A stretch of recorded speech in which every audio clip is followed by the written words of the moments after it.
Friends, Deepa's drawing বক্সে তোমাদের স্বাগত। আজকে তোমাদের সাথে একটা আলপনার ভিডিও নিয়ে চলে এসেছি। তাহলে চলো শুরু করা যাক।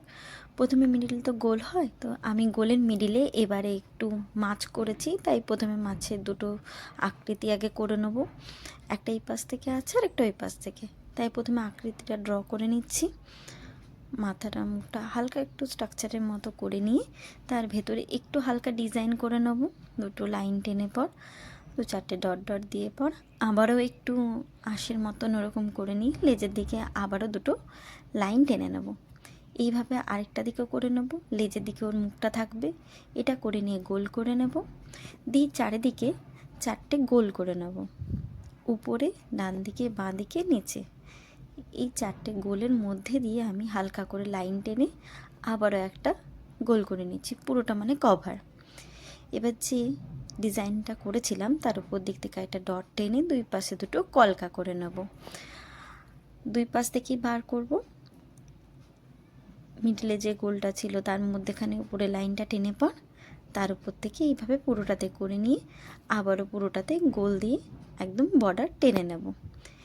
আমি এখানে দুটো বর্ডার লাইন ইউজ করেছি একটার বদলে।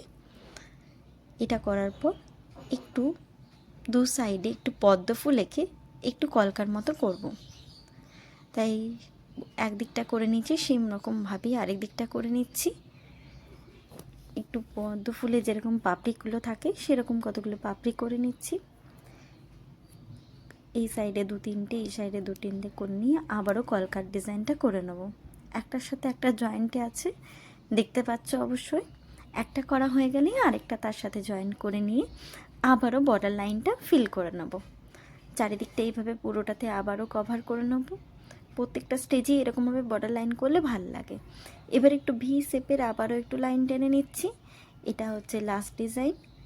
এর মধ্যেখানে কতগুলো লাইন টেনে নেব, একটা এদিক থেকে আর একটা ওই দিক থেকে, মানে দুটো অপোজিট করতে হবে, দুটো সেম ডিজাইন হবে না। ভালো করে নোটিস করলে তোমরা বুঝতে পারবে যে দুটো আলাদা ধরনের হচ্ছে, একটা এক সাইড থেকে তো আরেকটা অপর সাইড থেকে হচ্ছে, দুটো কিন্তু সেমভাবে টানছি না। এটা করা হয়ে গেলে আবারও আমরা চারিদিকে বর্ডার করে নেব। তার আগে পুরোটাতে উপরের দিকে লাইনগুলোতেই শুধু জাস্ট এরকমভাবে কভার করব। এবার বর্ডারটা পুরোটা ফিল করে নিচ্ছি। এটা যেহেতু জল জলে আছে, দু তিনবার একটু ইউজ করলেই হয়ে যাবে। এবার লাস্ট স্টেজে একটু জাস্ট একটু ডিজাইনটা দিয়ে দিলে ফিনিশিং টাচের মতন প্রথমে একটু ব্রাশের সাহায্যে একটু আগে রেখে পর তারপরে ড্যাপ করে নিলেই হয়ে যাবে।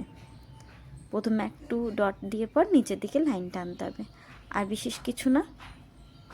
এরকমভাবে পুরো গোলটার চারিদিকে করে নেব। এখানে রাউন্ডের 6 ব্রাশটা ইউজ করেছি। এইভাবে পুরোটা একটু দিয়ে পর করে নিলেই আমাদের আলপনা কমপ্লিট। এভাবে তোমরাও সহজে লক্ষ্মীবার বা যে কোনো অনুষ্ঠানে আলপনা করে নিতে পারবে। ভালো লাগলে অবশ্যই আমাকে কমেন্ট করে জানিও। যদি ভালো লেগে থাকে তাহলে ভিডিওটি লাইক, কমেন্ট ও শেয়ার করবেন, এবং এমনই আরও সুন্দর ভিডিও পেতে হলে চ্যানেলটি সাবস্ক্রাইব করে পাশে থাকা বেল আইকনে অল অপশনটি সিলেক্ট করে দেবেন।